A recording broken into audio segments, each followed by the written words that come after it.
Good morning friend. आज हम लोग बिहार दरोगा का प्रैक्टिस सेट नंबर 8 करने जा रहे हैं। इससे पहले जो है कि 7 प्रैक्टिस सेट अपलोड हो चुका है। अगर आप लोगों ने नहीं देखा है तो प्ले लिस्ट में जाकर उसको देख सकते हैं। चलिए आज शुरू करते हैं टेस्ट नंबर 8। इसका फर्स्ट क्वेश्चन है, तैत्तिरीय तथा शतपथ ब्राह्मण का संबंध किस वेद से है? आंसर बी हो जाएगा, यजुर्वेद से है। उरुवेला में भगवान बुद्ध को निम्न में किस साधक से मुलाकात नहीं हुई थी? तो रंपा से मुलाकात नहीं हुई थी, बाकी भदिया, वप्पा और महानामा से मुलाकात हुई थी। तीसरा नंबर क्वेश्चन है, रुद्र संप्रदाय के प्रतिपादक कौन थे? रुद्र संप्रदाय के प्रतिपादक वल्लभाचार्य थे। आंसर सी हो जाएगा। चौथा नंबर है, अशोक के किस शिलालेख में पशुओं के लिए चिकित्सा व्यवस्था का उल्लेख किया गया है? तो ये दूसरा शिलालेख में पशुओं के लिए चिकित्सा व्यवस्था का उल्लेख किया गया है और पहला शिलालेख में पशु बलि की निंदा की गई है। तो आंसर बी हो जाएगा। पांचवा नंबर है, निम्नलिखित में किस शासक ने परमेश्वर की उपाधि धारण की थी? तो पुलकेशिन द्वितीय है जिन्होंने परमेश्वर की उपाधि धारण की थी। अगला क्वेश्चन है, उक्का नामक आग्नेयास्त्र का प्रयोग निम्न में किस शासक द्वारा किया गया था? शेरशाह सूरी द्वारा किया गया था, जो कि कलिंजर के युद्ध 1545 में इसका इस्तेमाल किया गया था, जिसमें शेरशाह सूरी की मृत्यु हो गई थी। सातवां नंबर क्वेश्चन है, पाहुल प्रणाली की शुरुआत किस शासक द्वारा की गई थी?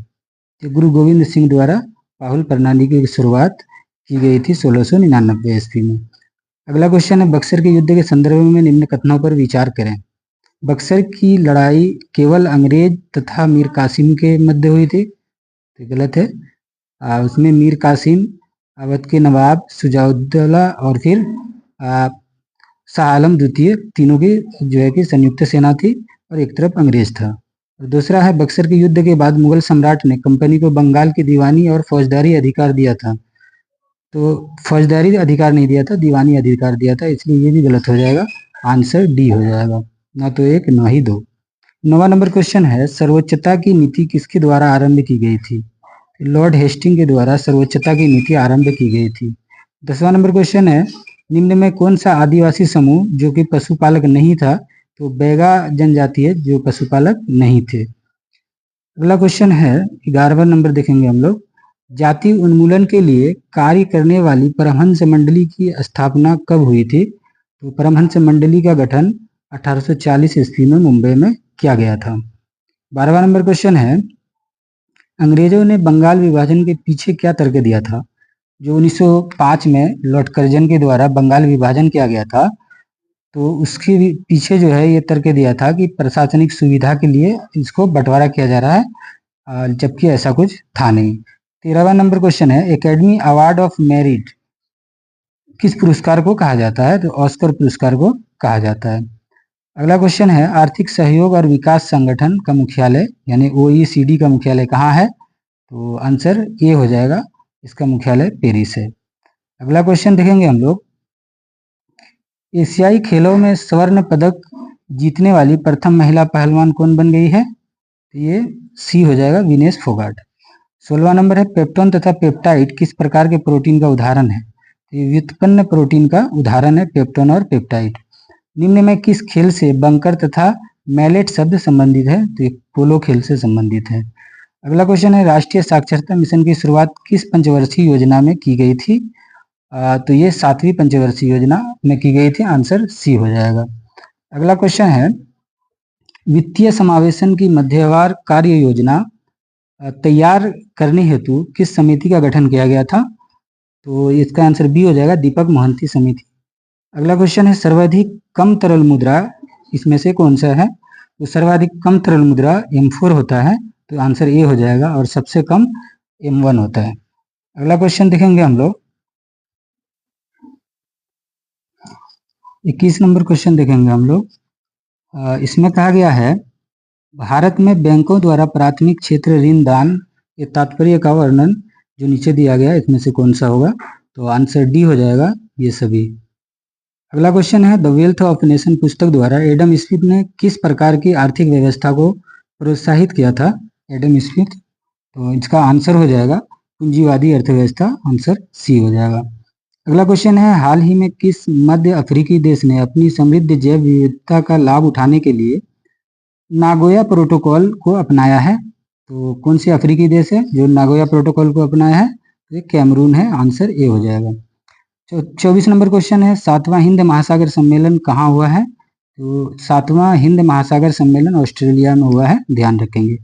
अगला क्वेश्चन है, हाल ही में किसने ग्रो रिपोर्ट और ग्रो पोर्टल लॉन्च किया है? तो ये नीति आयोग ग्रो रिपोर्ट और ग्रो पोर्टल लॉन्च किया है। अगला क्वेश्चन है, केंद्रीय संस्कृति मंत्री जे किशन रेड्डी द्वारा देश के पहले डिजिटल राष्ट्रीय संग्रहालय सलारगंज संग्रहालय की आधारशिला रखी गई है, ये किस राज्य में है? ये सलारगंज संग्रहालय जो है ये तेलंगाना में हो जाएगा। अगला क्वेश्चन देखेंगे हम लोग 27 नंबर। इसमें कहा गया है, प्रधानमंत्री नरेंद्र मोदी ने किस राज्य में वधावन बंदरगाह की आधारशिला रखी गई है? तो ये वधावन बंदरगाह महाराष्ट्र में, तो आंसर सी हो जाएगा। अगला क्वेश्चन हम लोग देखेंगे 28 नंबर। इसमें कहा गया है, सितंबर 2024 में भारत ने किस देश के साथ पर्यटन के क्षेत्र में सहयोग को मजबूत करने के लिए एक समझौता पर हस्ताक्षर किया है? तो 28 का आंसर सी हो जाएगा, मलेशिया के साथ। 29 नंबर क्वेश्चन है, हाल ही में अमेरिका के नवनिर्वाचित राष्ट्रपति डोनाल्ड ट्रंप अमेरिका के कैवे नंबर के राष्ट्रपति बने हैं, ये बताना है। तो 29 का आंसर हो जाएगा सी, 47वें। किसको राष्ट्रीय कुमार गंधर्व पुरस्कार 2024 दिया गया है? तो 30 का आंसर हो जाएगा सी, सुधा रघुराजन। 31 नंबर है, हाल ही में भारतीय रेलवे का 69वां डिवीजन कौन बना है? तो ये जम्मू कश्मीर डिवीजन हो जाएगा। अगला क्वेश्चन हम लोग देखेंगे 32 नंबर। इसमें कहा गया है, 70वें राष्ट्रीय फिल्म पुरस्कार में सर्वश्रेष्ठ फीचर फिल्म का अवार्ड किसको दिया गया है? तो ये आर्टम को दिया गया, आंसर ये हो जाएगा। पेरिस पैरा ओलंपिक 2024 में भारत के ध्वजवाहक कौन थे? तो आंसर ये हो जाएगा भाग्यश्री और सुमित अंतिल। 34 नंबर क्वेश्चन है, borehole physical research laboratory BGRL ने किस राज्य में वैज्ञानिक गहन ड्रिलिंग कार्यक्रम को कार्य करना शुरू किया है? तो कौन सा राज्य हो जाएगा इसका आंसर? तो आंसर हो जाएगा डी, महाराष्ट्र। अगला क्वेश्चन देखेंगे हम लोग। अगला क्वेश्चन देखेंगे हम लोग 35 नंबर। इसमें कहा गया है, मध्य प्रदेश सरकार ने किस वन्यजीव अभ्यारण्य में चीतों का दूसरा आवास बनाने की घोषणा की गई है? तो ये गांधी सागर वन्यजीव अभ्यारण्य है जिसमें चीतों का दूसरा आवास बनाने की घोषणा की गई है। 36 नंबर क्वेश्चन है, ब्लूमबर्ग बिलियनियर्स इंडेक्स द्वारा जारी आंकड़ों के अनुसार एशिया के सबसे अमीर व्यक्ति कौन बन गए हैं? ये गौतम अडानी है जो कि एशिया के सबसे अमीर व्यक्ति बन गए हैं। अगला क्वेश्चन हम लोग देखेंगे 37 नंबर। इसमें कहा गया है, ग्लोबल लिविबिलिटी इंडेक्स में दुनिया का सबसे अच्छा रहने योग्य शहर किसे बताया गया है? तो ये वियना, ऑस्ट्रिया की राजधानी है वियना बन गया है। अगला क्वेश्चन है 38 नंबर। भारत की राष्ट्रपति द्रौपदी मुर्मू ने सर्वोच्च न्यायालय के कितने वर्ष पूरे होने के उपलक्ष्य में सुप्रीम कोर्ट के नए ध्वज और प्रतीक चिन्ह का अनावरण किया है? 75 वर्ष पूरे होने के उपलक्ष्य पे। अगला क्वेश्चन है, बिहार का मुख्य सचिव किसे नियुक्त किया गया है? ये अमृत लाल मीना को बिहार का मुख्य सचिव नियुक्त किया गया है। 40 नंबर क्वेश्चन है, राष्ट्रीय अंतरिक्ष दिवस किस तिथि को मनाया जाने की घोषणा की गई है? 23 अगस्त को राष्ट्रीय अंतरिक्ष दिवस मनाया जाता है। अगला क्वेश्चन है, हाल ही में किस राज्य की विधानसभा ने एंटी रेप बिल 2024 पास किया है? ये पश्चिम बंगाल की सरकार ने पास किया है। अगला क्वेश्चन हम लोग देखेंगे 42 नंबर देखेंगे हम लोग। पेरिस पैरा ओलंपिक में शीतल देवी ने ब्रॉन्ज मेडल जीता है, उसका संबंध किस खेल से है? तो शीतल देवी निशानेबाजी से संबंधित है। अगला क्वेश्चन, यहाँ पे 3 अंग्रेजी के क्वेश्चन दिए हुए हैं, इसको देख लेंगे। इसमें जो है कि वन वर्ड सब्स्टिट्यूशन बताना इसका, the killing of human being, तो आंसर हो जाएगा होमिसाइड, सी। अगला है फिल करना इसको, I was waiting for 2 hours. अगला क्वेश्चन है, select the most appropriate meaning of the given phrases hard and fast, तो इसका आंसर क्या हो जाएगा? स्ट्रिक्ट, आंसर बी हो जाएगा। अगला क्वेश्चन देखेंगे हम लोग, यहाँ पे 5 क्वेश्चन हिंदी का दिया गया है। 46 नंबर, जिसमें कहा गया निम्न में कौन सा शब्द स्त्रीलिंग नहीं है? तो ये पहिया स्त्रीलिंग नहीं है। अगला क्वेश्चन है, एक मुंह दो बात मुहावरे का अर्थ क्या होगा? तो अपनी बातों से पलटना इसका मतलब होता है। 47 नंबर, आंसर डी हो जाएगा। अगला देखेंगे हम लोग 48 नंबर। इसमें कहा गया है, दिग्दर्शन का सही संधि विच्छेद क्या होगा? तो दिग प्लस दर्शन, डी हो जाएगा इसका आंसर। स्वर संधि कितने प्रकार के होते हैं ये बताना है। तो स्वर संधि 5 प्रकार के होते हैं, आंसर ए हो जाएगा। अगला क्वेश्चन है, निम्न में व्योम का पर्यायवाची क्या होगा ये बताना है। तो व्योम का पर्यायवाची यहाँ पे पावक हो जाएगा, आंसर बी हो जाएगा। अगला क्वेश्चन देखेंगे, यहाँ पर से पॉलिटी के क्वेश्चन है। निम्नलिखित में से कौन सी भारत के संविधान की एकिक विशेषता नहीं है ये बताना है। तो द्विसदनीय विधायिका जो है ये नहीं होगा। अगला क्वेश्चन है, भारतीय संविधान के किस अनुच्छेद में यह उल्लेख किया गया है कि भारत सरकार की समस्त कार्यपालिका कार्यवाही राष्ट्रपति के नाम से की जाएगी? तो ये आर्टिकल 77 यानी अनुच्छेद 77 में ये बात कही गई है। अगला क्वेश्चन हम लोग देखेंगे 53 नंबर क्वेश्चन। इसमें कहा गया है, भारतीय संविधान के 89वें संविधान संशोधन अधिनियम 2003 में निम्नलिखित में से किस आयोग की स्थापना की थी? तो राष्ट्रीय अनुसूचित जनजाति आयोग यानी एसटी आयोग की स्थापना की गई थी, आंसर सी हो जाएगा। अगला क्वेश्चन है, भारतीय संविधान में उल्लेखित निम्नलिखित में से कौन सा कथन धर्म की स्वतंत्रता के अधिकार के संबंध में असत्य है? तो आंसर डी हो जाएगा। इसमें उल्लेख किया गया है कि राज्य का अपना धर्म होगा, ऐसा नहीं है। इसमें उल्लेख है कि राज्य का कोई धर्म नहीं होगा। अगला क्वेश्चन है, वह सबसे शक्तिशाली हथियार कौन सा है जो संसद को कार्यवाही जवाबदेही सुनिश्चित करने में सक्षम बनाता है? तो वो हो जाएगा अविश्वास प्रस्ताव, आंसर बी हो जाएगा। अगला क्वेश्चन हम लोग देखेंगे, संसदीय प्रणाली के तहत राष्ट्रीय स्तर पर सरकार कौन चलाता है? तो संसदीय प्रणाली में प्रधानमंत्री और मंत्रिपरिषद, आंसर डी हो जाएगा इसका। अगला क्वेश्चन हम लोग देखेंगे 57 नंबर। इसमें कहा गया है, भारत के राष्ट्रपति संसद सदस्यों की निर्भरता के प्रश्न पर किसके परामर्श से निर्णय लेता है? तो ये जो है कि इसका आंसर हो जाएगा सी, भारत के निर्वाचन आयोग के परामर्श से। अगला क्वेश्चन है 58 नंबर क्वेश्चन देखेंगे हम लोग, निम्नलिखित में से कौन सा भारत में एक संवैधानिक निकाय नहीं है? तो 58 का जो है कि बी हो जाएगा, राज्य मानवाधिकार आयोग। ये संवैधानिक जो है कि नहीं है, ये गैर संवैधानिक संस्था है। इसके अलावा भारतीय निर्वाचन आयोग, राज्य लोक सेवा आयोग, भारतीय संघ लोक सेवा आयोग, ये सभी संवैधानिक संस्था है। जिसका जिक्र संविधान में है वो संवैधानिक संस्था है। अगला क्वेश्चन है, जम्मू और कश्मीर पुनर्गठन अधिनियम किस वर्ष पारित किया गया था? तो ये 2019 में किया गया था, आंसर सी हो जाएगा। अगला क्वेश्चन है, प्रथम गणतंत्र दिवस परेड निम्नलिखित में से किस वर्ष आयोजित की गई थी? तो ये 1950 में प्रथम गणतंत्र परेड का आयोजन किया गया था पहली बार। अगला क्वेश्चन हम लोग देखेंगे 61 नंबर। इसमें कहा गया, निम्नलिखित में से किस तारामंडल को शिकारी भी कहा जाता है? ये ओरियन को शिकारी तारा भी कहा जाता है। अगला क्वेश्चन है, महाद्वीपीयता यानी कॉन्टिनेंटली से संबंधित सही कथन का चयन करना है। तो इसका आंसर हो जाएगा जो है 62 नंबर का, ये 1 और 2 सही है। अगला क्वेश्चन है, चंबल, हिंडन और टोन्स नदियाँ किसकी सहायक नदी है? तो ये यमुना की सहायक नदी है, चंबल, हिंडन और टोन्स नदियाँ। अगला क्वेश्चन है, हुक्का जलप्रपात किस देश में है? तो हुक्का जलप्रपात न्यूजीलैंड में पड़ता है। अगला क्वेश्चन हम लोग देखेंगे, कोयले के संबंध में निम्नलिखित में से कौन सा कथन सत्य है ये बताना है। तो 65 नंबर का आंसर जो हो जाएगा डी हो जाएगा, ये सत्य नहीं है, बाकी सभी सत्य है। अगला क्वेश्चन 66 नंबर, भारत में कृषि भूमि पर अत्यधिक दबाव के लिए निम्नलिखित में से कौन सा कारण जिम्मेदार है?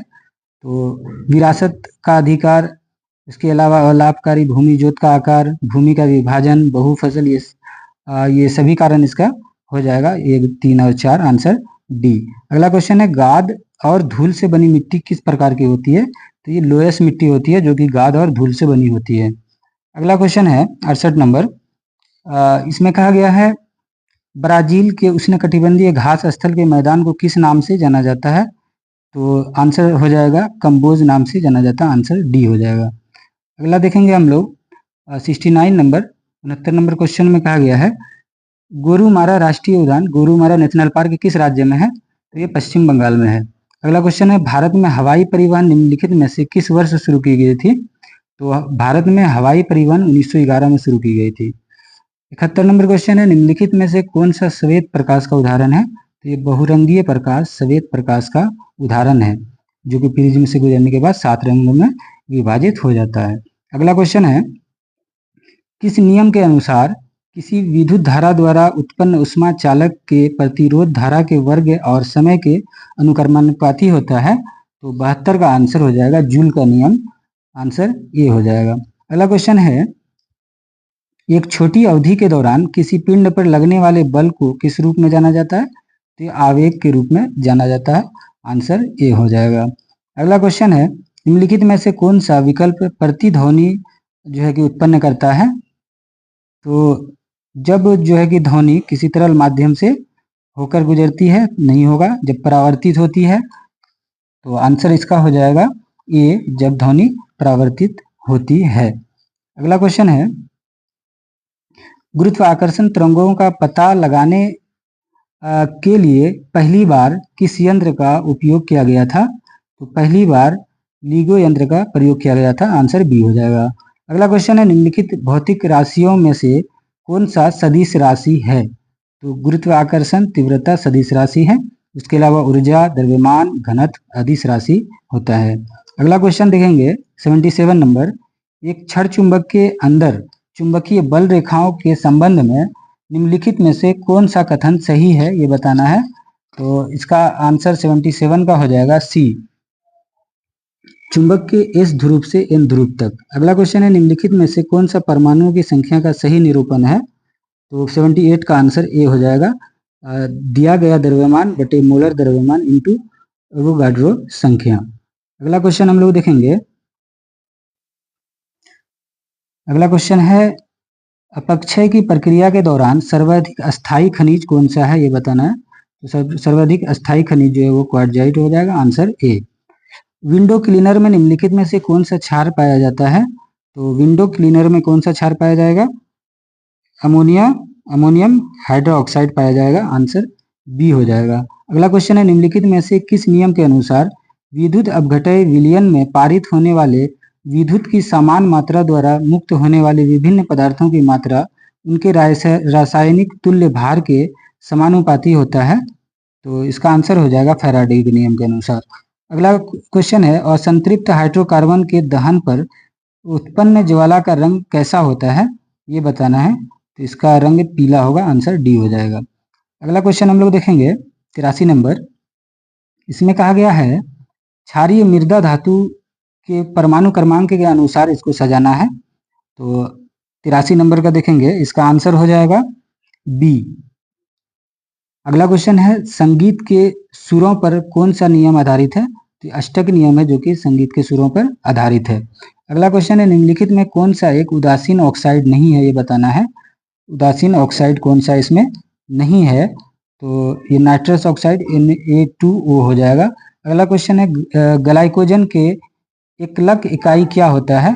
तो ग्लूकोज हो जाएगा, आंसर ए हो जाएगा। अगला क्वेश्चन है, कोशिका झिल्ली के सुरक्षा और लाल रक्त कोशिका यानी आरबीसी के निर्माण के लिए एक प्रमुख आवश्यक लिपोफिलिक विटामिन कौन सा है? तो विटामिन ई हो जाएगा। अगला क्वेश्चन देखेंगे हम लोग, इसमें कहा गया है लाल, बैगनी, नीला या काले रंग के फलों, सब्जियों तथा अनाज में कौन सा प्राकृतिक जैव सक्रिय और पानी में घुलनशील फिनोलिक यौगिक उपस्थित होता है? तो 88 का एंथोसाइनिन, आंसर बी हो जाएगा। अगला क्वेश्चन, निम्नलिखित में से कौन सा पौधे की जड़ प्रजाति के मुख्य कार्यों में शामिल नहीं है? तो 89 का आंसर ये हो जाएगा, पौधों के हिस्सों को भोजन की आपूर्ति, यही इसका आंसर हो जाएगा। अगला क्वेश्चन है, भोजन और ऊर्जा की कमी के कारण होने वाले गंभीर अल्पपोषण को क्या कहा जाता है?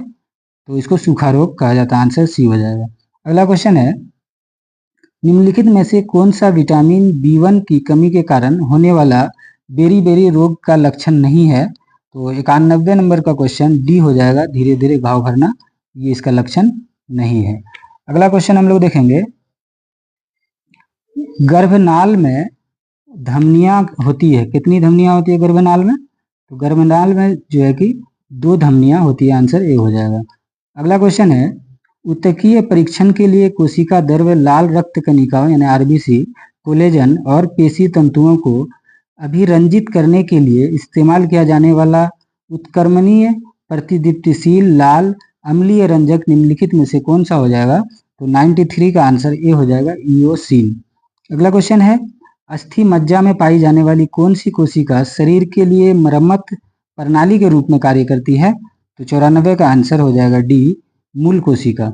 अगला क्वेश्चन है, निम्नलिखित में से कौन सा अस्थायी ऊतक की विशेषता है? तो अस्थायी ऊतक की विशेषता अंतरकोशीय रिक्तियां मौजूद होना, ये निम्नलिखित अस्थायी ऊतक की विशेषता है। चलिए दोस्तों, इसके साथ हमारा ये सेट कंप्लीट होता है। आगे फिर अगले सेट में मिलेंगे। धन्यवाद।